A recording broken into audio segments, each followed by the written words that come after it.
राधे राधे सभी को। आप सभी का स्वागत है मेरे YouTube channel daily taste of life में। आज सत्यनारायण भगवान का दिन है, यानी कि पूर्णिमा का दिन है, साथ ही गुरु पूर्णिमा भी है। तो मैंने आज सत्यनारायण भगवान का पूजन किया है और प्रसाद के लिए मैंने यहाँ पे पंजीरी का भोग बनाया है। जिन लोगों को पंजीरी के प्रसाद की रेसिपी देखनी है वो यहाँ पे देख सकते हैं। बहुत ही फटाफट से बन के तैयार हो जाती है। यहाँ पे मैं बहुत ही सिंपल तरीके से बनाती हूँ, जिस तरीके से हमारे घर में शुरू से बनती आ रही है। एक बड़ा चम्मच यहाँ पे घी का लिया है और उसी के साथ यहाँ पे एक छोटी कटोरी आटे की डाल देंगे और इन दो ही चीजों से ये पंजीरी बहुत ही स्वादिष्ट बन के तैयार होती है। यहाँ पे हम कोई भी मेवा, माखन कुछ भी इस्तेमाल नहीं करते, सिर्फ आटे और चीनी से ये पंजीरी बनाते हैं और इसी से भगवान को भोग लगाते हैं और ये बहुत ही स्वादिष्ट भोग बन के तैयार होता है। पूर्णिमा के दिन इस तरीके से मेरी सासू माँ बनाया करती है, वही रेसिपी मैं आपके साथ शेयर कर रही हूँ। आटे और घी को एक साथ मिक्स करते हुए हमें यहाँ पे सेक लेना है। गैस की फ्लेम को यहाँ पे लो रखें, क्योंकि यहाँ पे ये बहुत जल्दी जल जाता है। तो यहाँ पे लो फ्लेम के ऊपर मुझे 10 से 15 मिनट लगे हैं और इतनी ही देर में आटा है वो सीख के तैयार हो गया। यहाँ पे हमें हलवा नहीं बनाना है। घी की क्वांटिटी थोड़ी सी ज्यादा हो गई है आज मुझसे, तो यहाँ पे हम आपको थोड़ी सी कम ही रखनी है, क्योंकि हम यहाँ पे पंजीरी बना रहे हैं। हलवा बनाते हैं तो उसमें कितना भी घी हो चल जाता है, लेकिन पंजीरी बनाते समय हमें घी कम ही रखना होता है।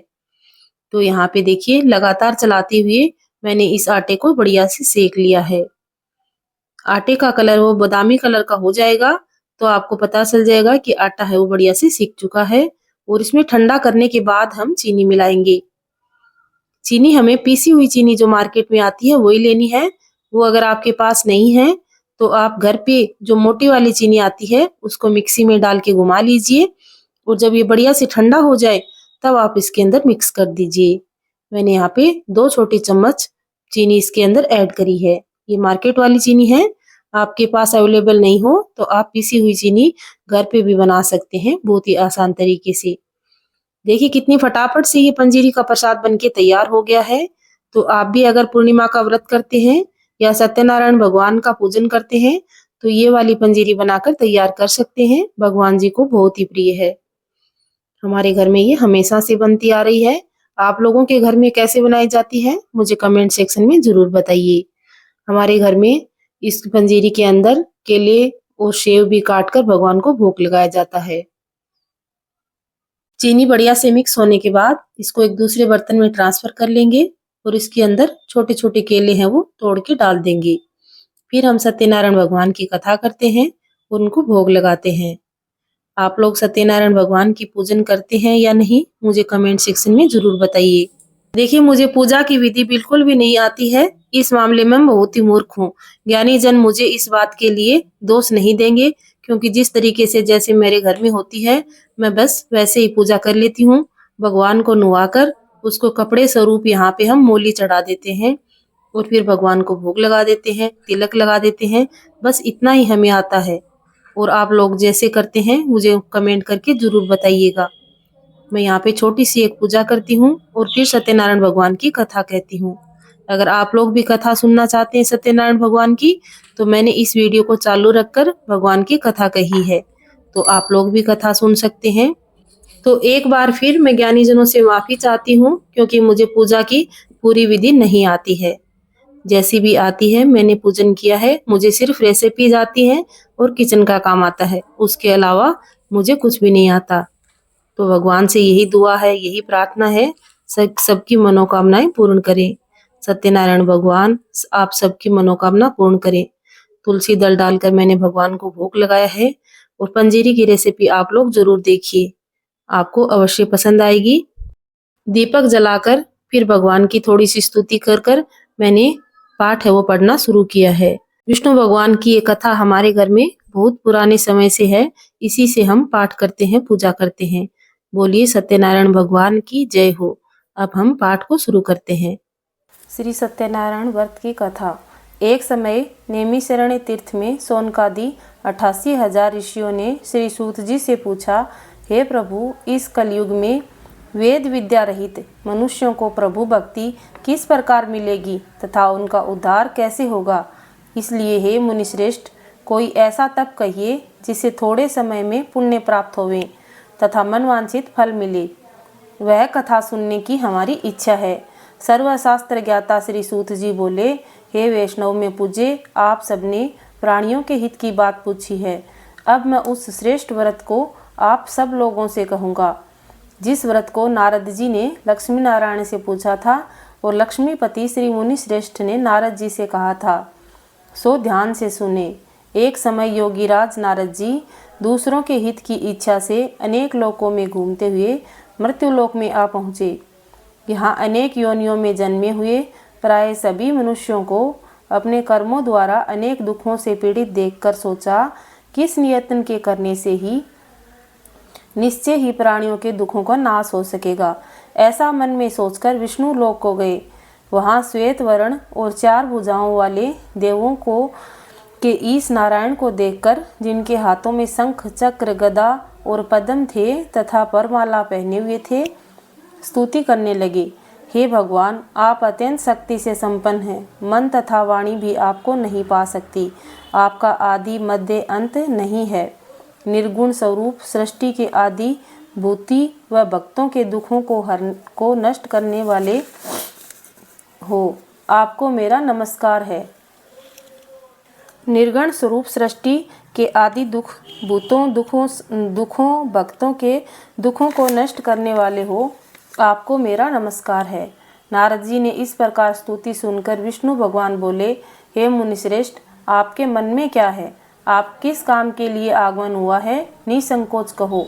तब नारद मुनि बोले, मर्त्युलोक में सब मनुष्यों में जो अनेक योनियों में पैदा हुए हैं, अपने अपने कर्मों के द्वारा अनेक प्रकार के दुखों से दुखी हो रहे हैं। हे नाथ, मुझ पर दया रखते हो तो बतलाइए कि उन सब मनुष्यों के सब दुख थोड़े ही प्रयत्न से कैसे दूर हो सके हैं। श्री भगवान बोले, हे नारद, मनुष्यों की भलाई के लिए तुमने बहुत अच्छी बात पूछी है। जिस काम को करने से मनुष्य मोह से छूट जाता है, वह मैं तुमसे कहता हूँ। सुनो। बहुत पुण्य देने वाला था स्वर्ग लोक और मृत्युलोक दोनों में दुर्लभ एक उत्तम व्रत है। श्री भगवान जी बोले, हे नारद, मनुष्यों की भलाई के लिए तुमने बहुत अच्छी बात पूछी है। जिस काम के करने से मनुष्य का मोह छूट जाता है, वह मैं तुमसे कहता हूँ। सुनो। बहुत पुण्य देने वाला स्वर्ग तथा मृत्युलोक दोनों में दुर्लभ एक उत्तम व्रत है। आज मैं प्रेमवश होकर तुमसे कहता हूँ। सत्यनारायण का यह व्रत अच्छी तरह विधि पूर्वक करके मनुष्य आयु पर्यंत यहाँ सुख भोगकर मरने पर मोक्ष को प्राप्त हो जाता है। आपको मेरा नमस्कार है। नारद जी ने इस प्रकार स्तुति सुनकर विष्णु भगवान बोले, हे मुनिश्रेष्ठ, आपके मन में क्या है? आप किस काम के लिए आगमन हुआ है? निसंकोच कहो। तब नारद मुनि बोले, मर्त्युलोक में जो सब मनुष्य अनेक योनियों में पैदा हुए हैं, अपने अपने कर्मों के द्वारा अनेक दुखों से दुखी हो रहे हैं। हे नाथ, मुझ पर दया रखते हो तो बतलाइए, उन सब मनुष्यों के सब दुख थोड़े ही प्रयत्न से कैसे दूर हो सकते हैं। श्री भगवान जी बोले, हे नारद, मनुष्यों की भलाई के लिए तुमने बहुत अच्छी बात पूछी है।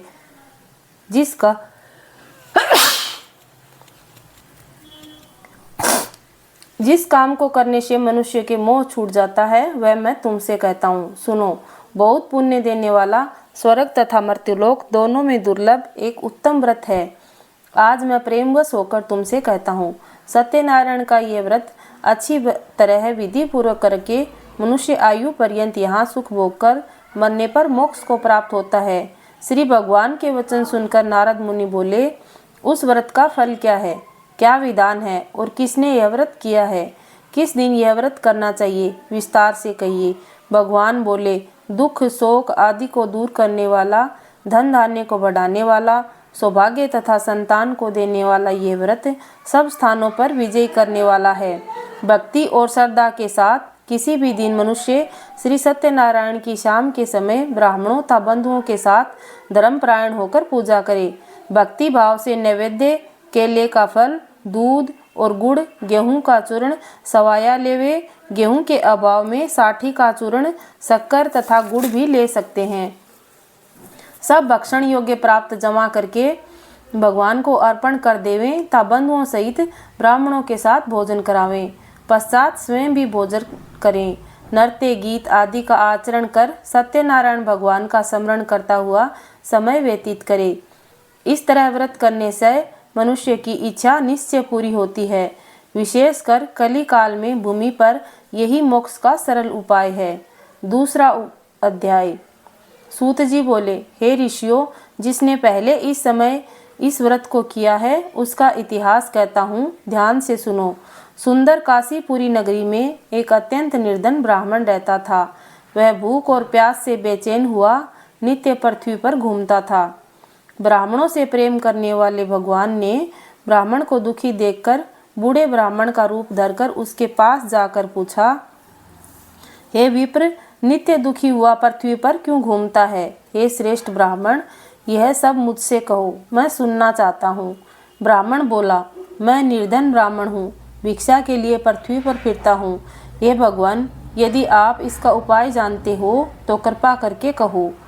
वृद्ध ब्राह्मण बोला, सत्यनारायण भगवान मनवांछित फल देने वाले हैं, इसलिए हे ब्राह्मण, तू उनका पूजन कर, जिसके करने से मनुष्य सब दुखों से मुक्त होता है। ब्राह्मण को व्रत का सारा विधान बतलाकर बूढ़े ब्राह्मण का रूप धारण करने वाले श्री सत्यनारायण भगवान अंतर्ध्यान हो गए। जिस व्रत को वृद्ध ब्राह्मण ने बतलाया है, मैं उसका करूँगा। यह निश्चय करने पर उसे रात में नींद भी नहीं आई। वह सवेरे उठ सत्यनारायण भगवान के व्रत का निश्चय कर भिक्षा के लिए चला। उस दिन भिक्षा में बहुत सारा धन मिला, जिससे बंधु बांधुओं के साथ उसने सत्यनारायण भगवान का व्रत किया। इसको करने से वह ब्राह्मण सब दुखों से छूटकर अनेक प्रकार की संपत्तियों से युक्त हुआ। उस समय वह ब्राह्मण हर मास में व्रत करने लगा। इस तरह सत्यनारायण भगवान के व्रत को जो करेगा वह सब पापों से छूटकर मोक्ष को प्राप्त होगा। आगे जो पृथ्वी पर सत्यनारायण का व्रत करेगा वह मनुष्य सब दुखों से छूट जाएगा। इस तरह नारद जी ने नारायण को कहा हुआ यह व्रत मैंने तुमसे कहा। हे विप्रो, अब मैं और क्या कहूँ?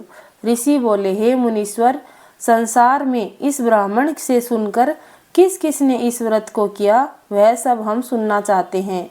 इसके लिए हमारे मन में बहुत श्रद्धा है।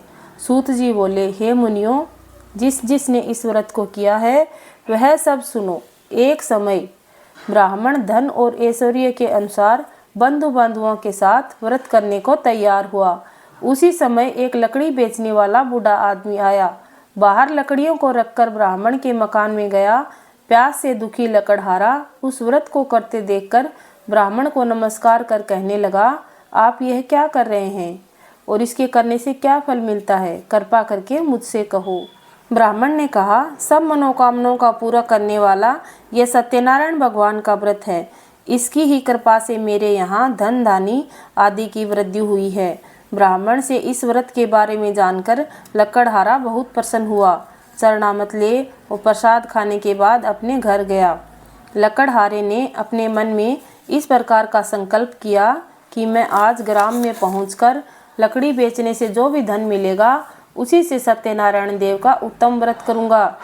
यह मन में विचार करके वह बूढ़ा आदमी लकड़ियां अपने सिर पर रखकर जिस नगर में धनवान लोग रहते थे वह ऐसे सुंदर नगर में गया।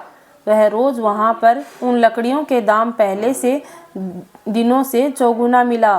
तब वह बूढ़ा लकड़हारा दाम ले अति प्रसन्न होकर पक्के केले की फली, शक्कर, घी, दूध, दही, गेहूं का चूर्ण इत्यादि सत्यनारायण भगवान के व्रत के लिए कुल सामग्रियों को लेकर अपने घर गया। फिर उसने अपने भाइयों को बुलाकर विधि से भगवान का पूजन किया और व्रत किया। उस व्रत के प्रभाव से वह बूढ़ा लकड़हारा धन, पुत्र आदि से युक्त हुआ और इस संसार के समस्त सुख भोगकर बैकुंठ को चला गया। तीसरा अध्याय। सूत जी बोले, हे श्रेष्ठ मुनियों, अब मैं आगे की कथा कहता हूँ, सो सुनो। पहले के समय में उल्कामुख नाम का एक बुद्धिमान राजा था। वह सत्य वक्ता और जितेंद्रिय था। प्रतिदिन देव स्थानों पर जाता था गरीबों को धन और देकर उनके कष्ट दूर करता था। उसकी पत्नी कमल के समान मुख वाली सती साध्वी स्त्री थी। भद्रशिला नदी के तट पर उन दोनों ने श्री सत्यनारायण भगवान का व्रत किया। उसी समय वहाँ एक साधु वैसे आया। उसके पास व्यापार के लिए बहुत सा धन था। वह नाव को किनारे ठहराकर राजा के पास आ गया। राजा को व्रत करते हुए देखकर विनय के साथ पूछा, हे राजन, भक्ति चित युक्त होकर आप ये क्या कर रहे हैं? मेरी सुनने की इच्छा है, सो आप मुझे बताइए। राजा बोला, हे साधु, अपने बांधुओं और पुत्रादि की प्राप्ति के लिए महाशक्तिवान सत्यनारायण भगवान का व्रत और पूजन किया जा रहा है। राजा के वचन सुनकर साधु आदर के साथ बोला, हे राजन, इससे मुझे सब विधान कहो, मैं आपके कथनानुसार इस व्रत को करूँगा। मेरे भी कोई संतान नहीं है, तो इससे निश्चय ही होगी। राजा ने सब विधान सुनकर व्यापार से निर्वृत्त होकर वह आनंद के साथ घर गया। साधु ने अपनी पत्नी को, स्त्री को संतान देने वाले उस व्रत का समाचार सुनाया और कहा, जब मेरे संतान होगी तब मैं इस व्रत को करूँगा। साधु के ऐसे वचन सुन अपनी स्त्री लीलावती से कहे। एक दिन उसने स्त्री लीलावती के साथ आनंदित होकर सांसारिक धर्म में प्रवृत्त होकर सत्यनारायण भगवान की कृपा से लीलावती गर्भवती हो गई तथा 10वें महीने एक सुंदर कन्या को जन्म दिया। दिनों दिन यह इस तरीके से बढ़ने लगी जैसे शुक्ल पक्ष का चंद्रमा बढ़ता है। कन्या का नाम कलावती रखा गया। तब लीलावती ने मीठे शब्दों में अपने पति से कहा, जो आपने संकल्प किया था कि भगवान का व्रत करूँगा, अब आप उसे करिए। साधु बोला, हे प्रिय, मैं इसके विवाह पर करूँगा। इस प्रकार अपनी पत्नी को आश्वासन दे वह नगर को गया। कलावती पितृगृह में वृद्धि को प्राप्त हुई। साधु ने जब नगर में सखियों के साथ अपनी पुत्री को देखा तो तुरंत दूत बुलाकर कहा कि पुत्री के वास्ते कोई सुयोग्य वर देख कर आओ। साधु की आज्ञा पाकर दूत कंचन नगर पहुंचा। वहां पर बड़ी खोज और देखभाल कर लड़की के लिए सुयोग्य वणिक पुत्र ले आया। उस समय सुयोग्य लड़के को देखकर साधु ने अपने बंधु और बांधुओं सहित प्रसन्नचित्त होकर अपनी पुत्री का विवाह उसके साथ कर दिया। किंतु दुर्भाग्य से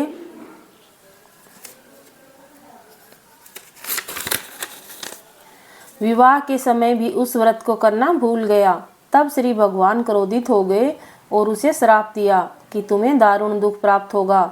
अपने कार्यों में कुशल साधु बनिया जमाता सहित समुद्र के समीप स्थित रतनपुर नगर में गया। वहां दोनों ससुर जमाई चंद्रकेतु राजा के वहां नगर में व्यापार करने लगे।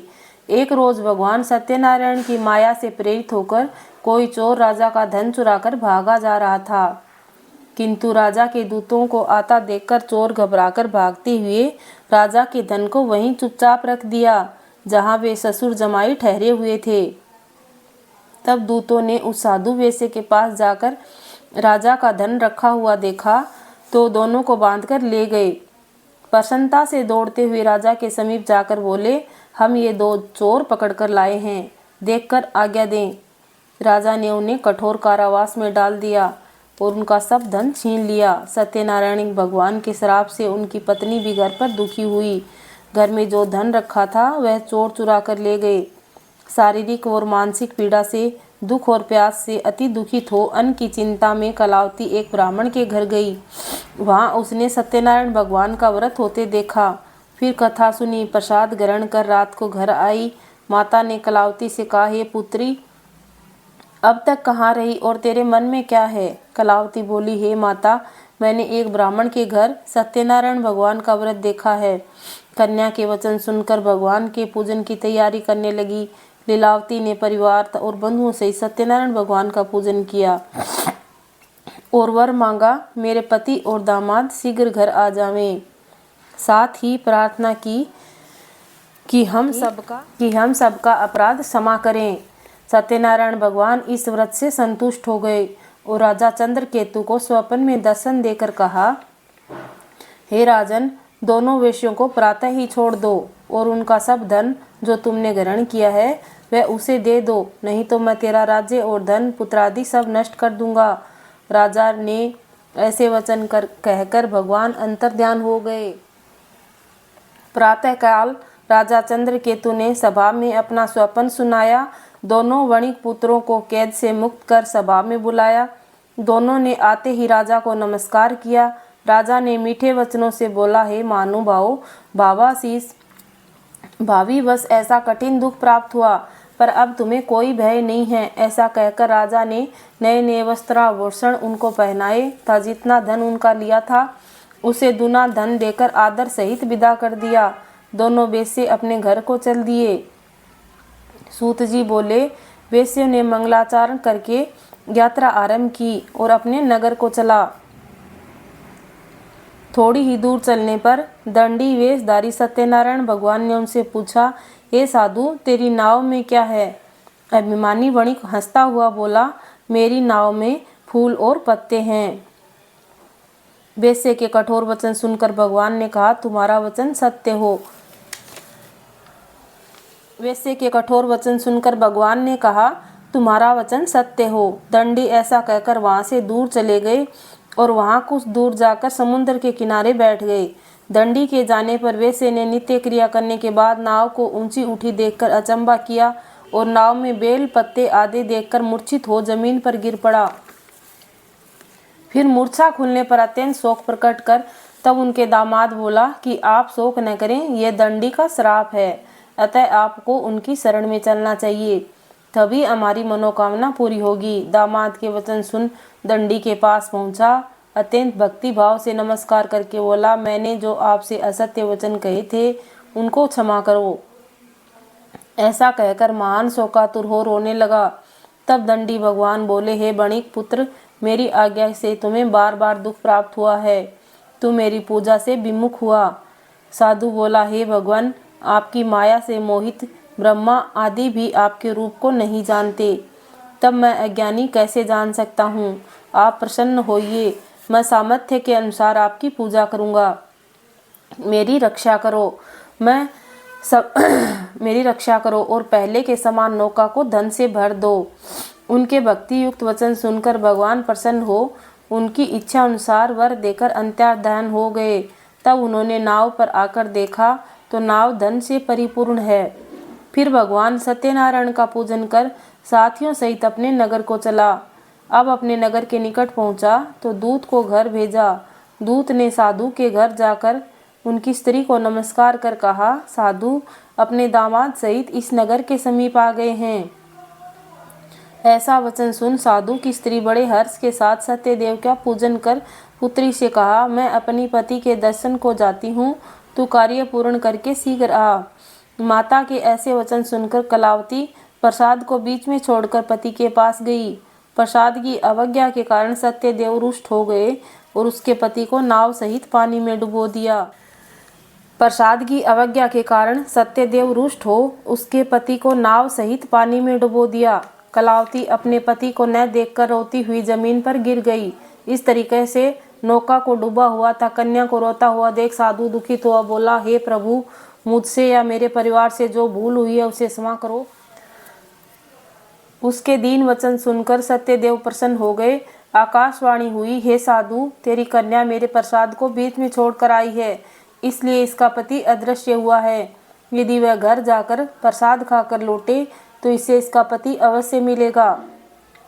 ऐसी आकाशवाणी सुनकर कलावती घर पहुंचकर प्रसाद खाया, फिर आकर पति के दर्शन किए। तत्पश्चात साधु ने बंधु बांधुओं से सत्यदेव का विधि पूर्वक पूजन किया। उस दिन से वह हर पूर्णिमा को सत्यनारायण भगवान का पूजन करने लगा। फिर इस लोक का सुख भोगकर अंत में स्वर्ग लोक को गया। बोलिए सत्यनारायण भगवान की जय हो।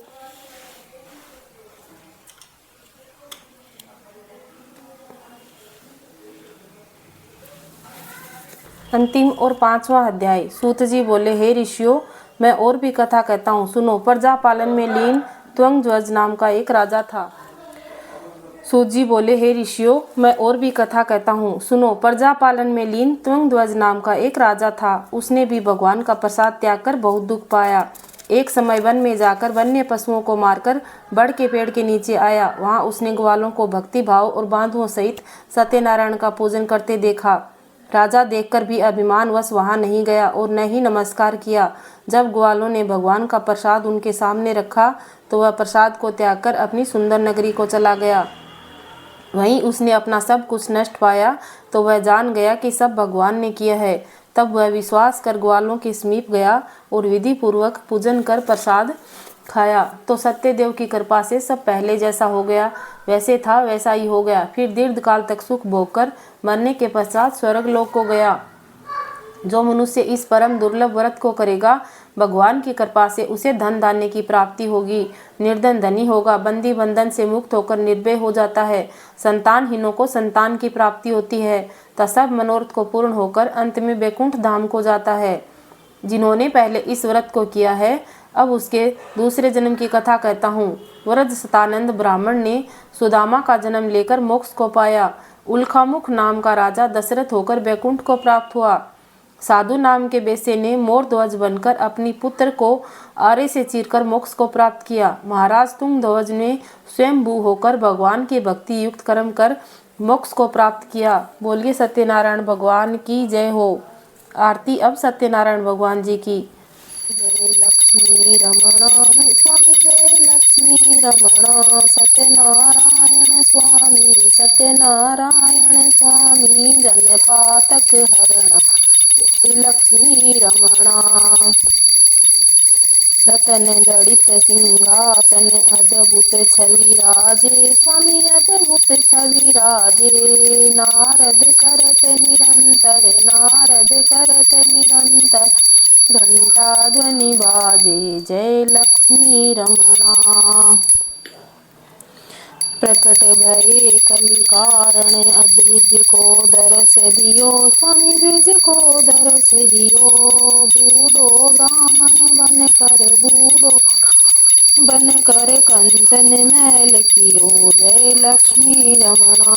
दुर्लभ भील कराल जिन पर कृपा करी, चंद्रचूड़ एक राजा, चंद्रचूड़ एक राजा तिनकी विपत्ति है, जय लक्ष्मी रमणा। वेश्य मनोरथ पायो, श्रद्धा तज दीनी, स्वामी श्रद्धा तज दीनी।